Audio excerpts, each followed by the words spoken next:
అదే RTV app వార్తల్ని క్షణాల్లో చదివే అవకాశం ఉంటుంది. ఒక న్యూస్ పేపర్, ఒక టెలివిజన్ ఛానల్ మీ చేతుల్లో ఎప్పుడూ ఉంటాయి. హృదయపూర్వకంగా నమస్కారాలు తెలియజేస్తున్నాను. మరి మేము ఏదైతే వాగ్దానం ఇచ్చామో ఆ వాగ్దానంలో భాగంగా అత్యధిక నిధులు మీ గ్రామానికి కేటాయించడం జరిగింది. మీ అందరికీ తెలుసు ఆ విషయం. అలాగే రేవంత్ రెడ్డి గారు మరి ప్రవేశపెట్టిన పథకాలన్నీ మనం ఇప్పటికే 4 గ్యారెంటీలు అమలైనాయి. 5వ గ్యారెంటీ అమలు టైంకి మనకి ఎన్నికల కోడ్ వచ్చింది కనుక అది ఇంకా అవ్వలేదు. ఎన్నికలు అవ్వగానే కూడా అర్హులైన వాళ్ళందరికీ స్థానాలు వస్తాయి.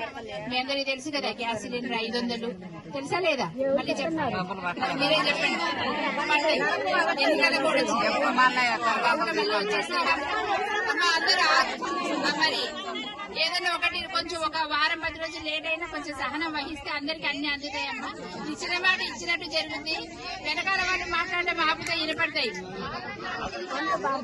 అలాగే పాతవి కూడా పెండింగ్ ఉన్నాయని మన విలేజ్ నుంచే కాకుండా కాన్స్టిట్యున్సీ వైజ్ కూడా అన్ని కంప్లైంట్స్ వస్తే రేవంత్ రెడ్డి గారితో మాట్లాడితే ఆయన ఎన్ని రిలీజ్ చేశారు. పాతవి కూడా మీ ఇంటికి చెక్ రూపంలో వస్తున్నాయి. మన ఊళ్ళో ఎవరైనా పెండింగ్ ఉన్నాయా?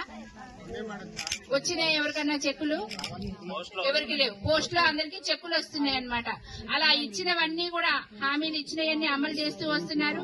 అట్లే ఆరోగ్యశ్రీ కూడా 10 లక్షలకు పెంచడం జరిగింది. ఇవన్నీ జరగడానికి కారణం మీరందరూ కాంగ్రెస్ ను గెలిపించినందుకే ఇవాళ అన్ని అమలు చేయగలుగుతున్నాం. అదే విధంగా ఇక ముందు పార్లమెంట్ ఎలక్షన్స్ ఉన్నాయి మనకి వచ్చే నెలలో. మీరు అందరూ ఒక మాట మీద ఉండి కనుక మళ్ళీ కాంగ్రెస్ ప్రభుత్వంలో సెంట్రల్ లో కూడా అధికారంలోకి వస్తే ఇంకా మనకి పథకాలు చాలా రాబోతున్నాయి. అందరికి సమాన అవకాశాలు, యువకులకి ఉద్యోగాలు, యువతకి ఉద్యోగాలు, ఇవన్నీ కూడా ఎన్నో రాబోతున్నాయి. ముఖ్యంగా చెప్పాలంటే 10 సంవత్సరాల్లో రాని ఉద్యోగాలు 30,000 ఉద్యోగాలు ఇప్పుడు మనకి ఈ 4 నెలల్లోనే ఇచ్చారు. ఇంకా ఒక 50,000 ఉద్యోగాలు ఎలక్షన్స్ అయిన వెంటనే రాబోతున్నాయి. కనుక ఇవన్నీ చేస్తున్నందుకు మన సీఎం రేవంత్ రెడ్డి గారికి, బట్టి విక్రమార్క గారికి, అలాగే పొంగులేటి గారికి, తుమ్మల నాగేశ్వరరావు గారికి, మిగతా మంత్రివర్గ సభ్యులందరికీ కూడా మనందరి తరఫున కృతజ్ఞతలు తెలియజేసుకోవాలి. ఒకసారి చప్పట్లు కొట్టండి.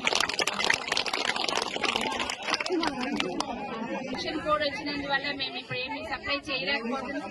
నెక్స్ట్ ఇయర్ కి మన పంచాయతీ తరఫున మీ సమస్యలన్నీ మేము ఖచ్చితంగా తీరుస్తామని మాటిస్తున్నాను. అలాగే బస్సుల గురించి కూడా, బస్సులు కొంచెం తక్కువ ఉన్నాయని చెప్పారు డిపో మేనేజర్ గారు, మాట్లాడడం జరిగింది. ఇప్పుడు మళ్ళీ మాట్లాడతాను, ఇవాళ మాట్లాడతాను. ఖచ్చితంగా మీ సెంటర్ లో బస్సు ఆగేలాగా ఏర్పాటు చేస్తానని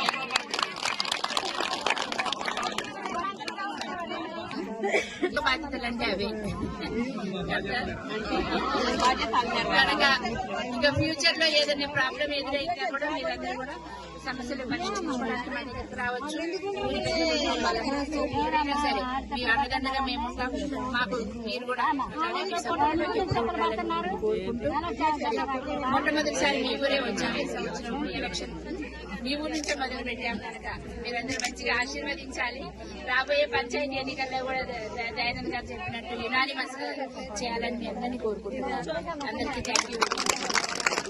మరిన్ని వీడియోస్ కోసం ఛానల్ ని సబ్స్క్రైబ్ చేయండి. లేటెస్ట్ అప్డేట్స్ కోసం వాట్సాప్ ఛానల్ ని ఫాలో చేయండి.